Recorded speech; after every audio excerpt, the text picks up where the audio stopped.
So, what is referred to as the third eye is, we always said Shiva will open his third eye and he can burn up the whole existence if he wants. You need to understand, this is a dialectical culture. You don't take these things literally, logically. You need to always read behind it.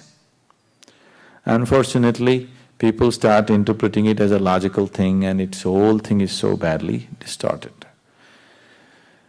Dimensions which cannot be expressed logically are always packed up in these kinds of stories so that they are preserved without distortion. So Shiva opens his third eye and either everything burns up or he sees everything clearly. So third eye is not a physical thing. It is just that if your energies reach a certain peak within you, you have a new clarity of vision of life. You see everything from a completely different dimension. So you start seeing things, it's an inner eye, we say. We can say you can turn it inward or outward, whichever way you turn it. So these eyes are only outward. You can't roll your eyeballs inward and see what's within you, isn't it? So third eye is both ways. If you want, you can turn it inward or you can turn it outward. Whichever way, you are seeing life beyond the normal limitations of your perception. Your perception has risen beyond the physical. That is the third eye. Why is it connected to a particular spot in your body? Among the seven chakras, the sixth dimension is called as Agna. Agna is located slightly above where the eyebrows meet. There are three dimensions attached to it. These three dimensions are traditionally named after Shiva, three different forms of Shiva. But these three are actual experiential points in the body, where if your energy moves to that point, your experience of life alters itself. The whole process of whatever spiritual process you're doing consciously or unconsciously is fundamentally to move to a higher plane of perception, isn't it? Yes? You call it God, you call it Kundalini, you call it yoga, you call it what you want. But fundamentally, the whole thing is to raise your perception from a limited physical perception to a higher possibility. So if your energies are in the lowest chakra, which is referred to as the Mooladhara, food and sleep will be the most dominant factors of your life. Only food and sleep. You will not know anything else. If energies move into Swadhisthana, then you are a pleasure seeker, you enjoy the physical world in so many different ways. If your energies move into Manipuraka, then you are a doer in the world, you are an achiever. If your energies move into Anahata, you are a creative person, maybe you're an artist, you're a painter, you're something, you're more creative about life. If your energies move into Vishuddhi, if they become dominant there, you are a powerhouse. Power need not just mean this. Human beings can be powerful in so many different ways. So, this is the power center. If energies move into your Agna, then you have clarity of vision. Now, you are intellectually realized, not experientially realized. Intellectually realized, you touched a point where life cannot disturb you, life cannot take a toll on you because intellectually you're realized, but still you're not ecstatic in any way. You don't know the ecstasy of life, but you have stability of life. Nothing can touch you, nothing can disturb you, you come to that point.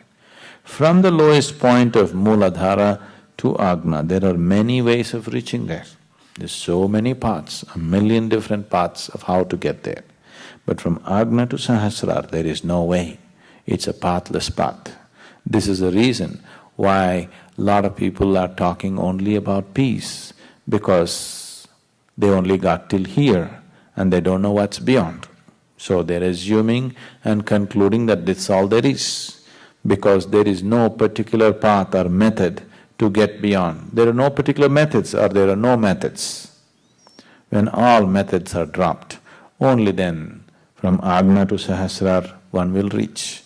if your energies touch your sahasrara, the topmost chakra, you will become ecstatic like for no reason. Simply you're ecstatic. You don't need any external stimulus. You will see those of you who come to the Bhava Spandana, simply ecstatic. Nothing is happening. Nobody is telling you beautiful things, nor did you dinner lottery, nothing. Simply you're ecstatic, just blowing like that, because your energies have hit the Sahasrara. So from here to here, there is no journey. So when you come here, if you can turn this third eye inward, only then you see that there is no way, the only way is to jump. To jump into total emptiness, either you must be crazy or you must have absolute trust in somebody else's word. These are only two ways you can jump into nothingness, isn't it? Either you must be crazy, that you don't care what happens to you, or you have so much trust in somebody, if he says jump, you will anyway jump.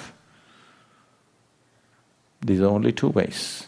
So, the third eye is something that gives you a total clarity of how things are, how life processes. When I say life, don't think of life in terms of waking up in the morning, eating, going to the party, not that life. Fundamental life, life as you, life as an entity, life as a basis of existence right now. Once you have a clear vision of this, then the way you function and the way you conduct your life is very, very different. So once your third eye opens, it is not that this is going to split and open up, your perception has risen beyond the physical. You have started seeing that which is beyond the physical. You know, have you heard about those schools and they have them blind so that they develop this ability to do remote viewing and… No, those schools are fundamentally trying to develop the intuitive nature of the mind. But I am not talking about the mind when I say the third eye. See, mind is capable of fantastic things by itself.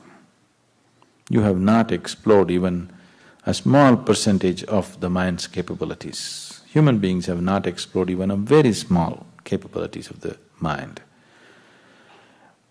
What they're trying to do by closing off the eyes for a certain period is to develop an intuitive mind. See, for example, a person who is visually handicapped, his sense of the other four senses are very high, isn't it?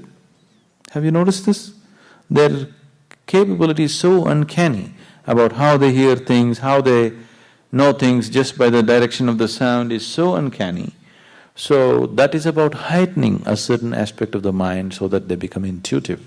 That's a different dimension. If even in India, people who want to train in astrology, people who want to train in predicting other people's lives and things, they shut their eyes off for long periods so that they learn to use their mind in a particular way.